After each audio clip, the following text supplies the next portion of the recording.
नमस्कार, मैं रचना शर्मा चढ़ती कला टाइम टीवी देख रहे सभी दर्शकों का स्वागत करती हूं। आप देख रहे हैं हरियाणा न्यूज। समाचार की शुरुआत से पहले एक नजर आज की मुख्य सुर्खियों पर।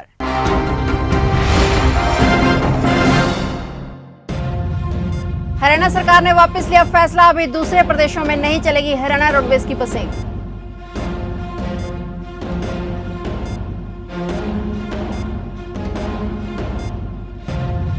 दो फैक्ट्रियों में लगी भीषण आग, सब कुछ जलकर हुआ राख।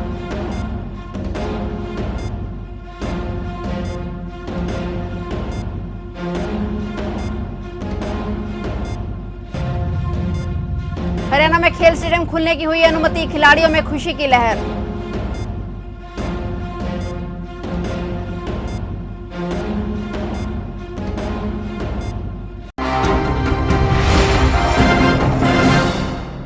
और अब समाचार विस्तार से। हरियाणा के सोनीपत जिले में गांव नाथूपुर स्थित दो फैक्ट्रियों में सुबह तड़के शॉर्ट सर्किट के चलते भीषण आग लग गई। इसमें सब कुछ जलकर राख हो गया। दो फैक्ट्रियों में लगी आग से मालिकों को लाखों का नुकसान हुआ है। आग गुरुवार तड़के 3 बजे लगी थी, जिसे बुझाने के लिए रोहतक और पानीपत से भी फायर ब्रिगेड बुलाई गई। इन दोनों फैक्ट्रियों में चावल के थैले बनाने का काम होता था। फिलहाल कड़ी मुशक्कत के बाद आग पर काबू पा लिया गया। महामारी के खौफ के चलते हरियाणा सरकार ने दूसरे प्रदेशों में रोडवेज की बसें चलाने के फैसले को वापस ले लिया है। गृह मंत्री अनिल विज ने कहा है कि दूसरे प्रदेशों में अभी हरियाणा रोडवेज की बसें नहीं चलेंगी। दरअसल गृह मंत्री अनिल विज ने मुख्यमंत्री मनोहर लाल खट्टर से मुलाकात कर बस न चलाने का आग्रह किया था। मुख्यमंत्री ने गृह मंत्री के आग्रह को माना और दूसरे प्रदेशों में बसें न चलाने का निर्णय लिया। सरकार द्वारा इस बाबत परिवहन मंत्री और अधिकारियों को भी दिशा निर्देश दे दिए गए हैं। गृह मंत्री अनिल विज ने कहा है कि लोग एक राज्य से दूसरे राज्य में यात्रा करेंगे तो इससे महामारी के फैलने की आशंका बढ़ेगी। लॉकडाउन 4 में अन्य सुविधाओं के अलावा खेल स्टेडियम को खोलने की भी अनुमति दे दी गई है। इस घोषणा से खिलाड़ियों में खुशी की लहर है। खिलाड़ियों ने इसे एक अच्छा कदम बताते हुए इसका स्वागत किया है। स्टेडियम बंद होने से खिलाड़ी काफी निराश हो गए थे और घर पर ही किसी तरह अपना अभ्यास कर रहे थे, लेकिन अब स्टेडियम खुलने से उनमें नई उम्मीद जगी है।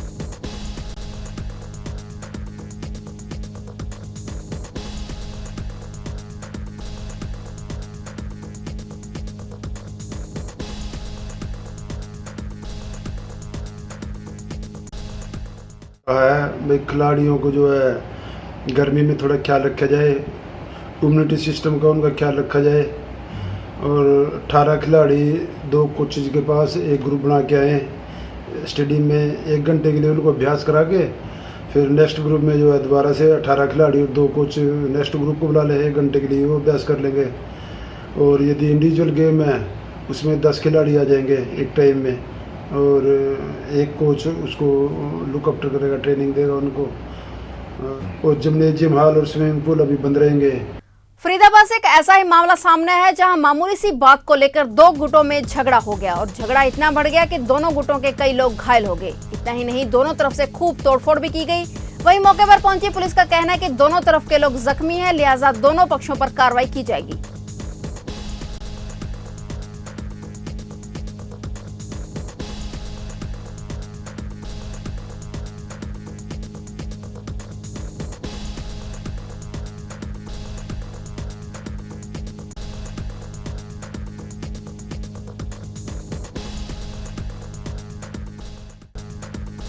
यहाँ पर रात को 8:30 बजे हमारे पास वीटी आई थी जी कि सेक्टर 64 में झगड़ा हो रहा है। तो वहाँ मौके पे पहुँचे तो दोनों पार्टी वहाँ पे हाजिर नहीं मिली, अपना अपना मेडिकल कराने के लिए गई हुई थी। और दोनों पार्टियों से हमने दरखास्त ले लिए। मामला ये है कि कोई नींबू तोड़ने के ऊपर झगड़ा हुआ है। हाउस नंबर 570 के सामने नींबू का पेड़ लगा हुआ है, जिस पे सब्बू नाम की एक औरत है, उसकी लड़कियाँ नींबू तोड़ने के लिए उस पर कोशिश कर रही थी। तो उन्होंने ऑब्जेक्शन किया, मकान मालिकों ने, जो हाउस नंबर 578 के हैं। तो इस बात को लेते हुए फिर ज़्यादा विवाद बढ़ गया और दोनों का आपस में झगड़ा हो गया। दोनों पक्षों के खिलाफ कार्रवाई होगी। देश भर में वायरस के चलते लॉकडाउन का चौथा चरण चल रहा है। ऐसे में लगातार लॉकडाउन के कारण लाखों प्रवासी मजदूर शहरी क्षेत्रों से अपने शहर गांव के लिए पैदल ही पलायन कर चुके हैं। पर लॉकडाउन के चौथे चरण में आज भी वही मंजर फरीदाबाद की सड़कों पर देखने को मिल रहा है, जहां पर सैकड़ों की संख्या में आए दिन प्रवासी मजदूर पैदल ही पलायन कर रहे हैं।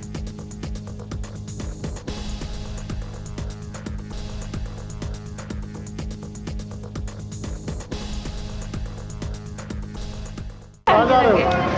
छतरपुर जिला। छतरपुर जिला। कोई साधन है आपके पास? नहीं, कोई नहीं सर।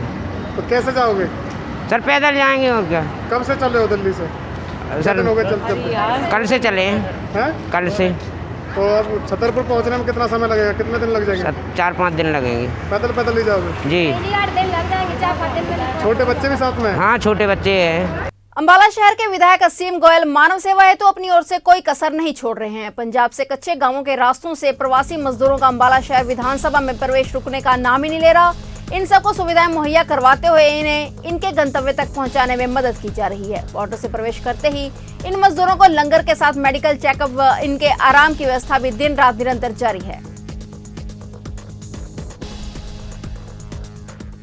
कलायत उपमंडल के गांव बालू में शराब के ठेके में आग लगने से 2 व्यक्तियों की जिंदा जलने से मौके पर ही मौत होने का मामला सामने आया है। यह आग रात्रि करीब 2:30 पर लगी थी। फिलहाल मौके पर पहुंची पुलिस मामले की तफ्तीश में जुट गई है और अज्ञात व्यक्तियों के खिलाफ मामला दर्ज कर लिया है।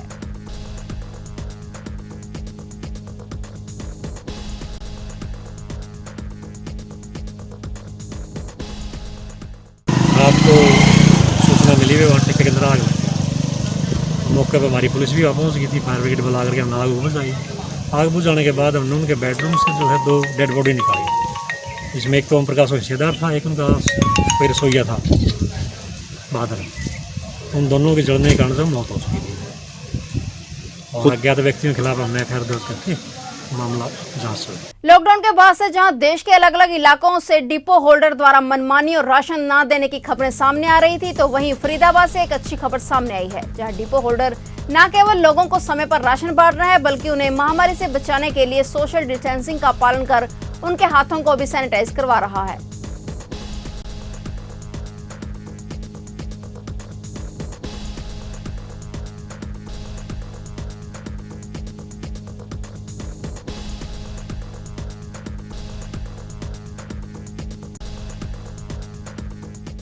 District commandant home guard Ashok Chauhan ने अंबाला शहर में पदभार संभालते ही अपनी कर्मचारियों को एचडीएफसी बैंक के सहयोग से मास्क, ग्लव्स, सैनिटाइजर वितरित किए। उन्होंने कहा कि महामारी से लड़ने के लिए हथियार की आवश्यकता होती है। वहीं उन्होंने बैंक के अधिकारियों का भी धन्यवाद किया।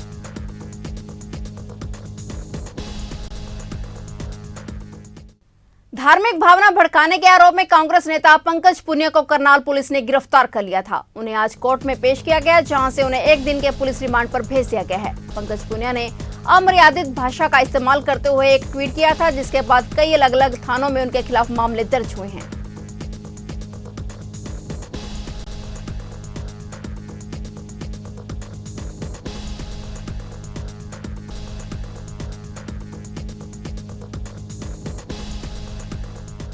एक हाईली ऑब्जेक्शनेबल और प्रोवोकेटिव और काफ़ी आपत्तिजनक एक ट्वीट जो है पंकज पुनिया के द्वारा परसों शाम को 6:30 बजे के आसपास किया गया था।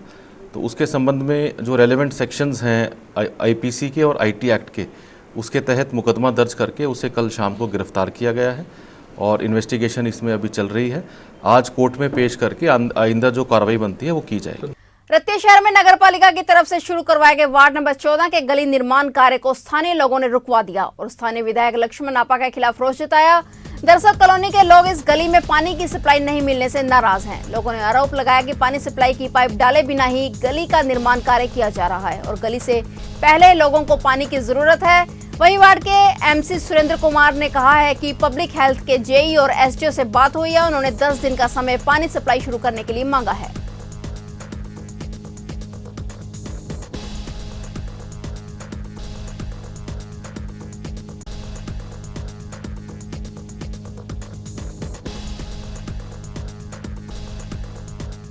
यस सर, पानी का मामला है जी। पीने का पानी नहीं है जहाँ पे वार्ड नंबर 14 में।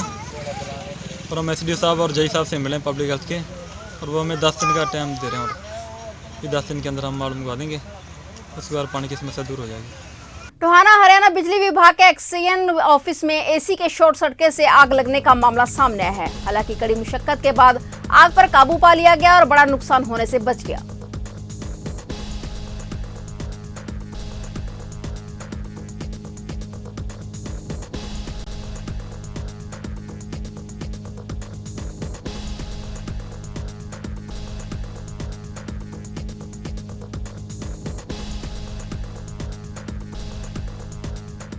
इसका सर ऐसे है कि यहाँ पर एक्शन साहब बैठे हुए थे, कार्य कर रहे थे और उसी दौरान एसी लगा हुआ हमारे यहाँ पर। एसी के अंदर से कोई स्पार्किंग हुई है जिसकी वजह से ये आग की घटना घटी है।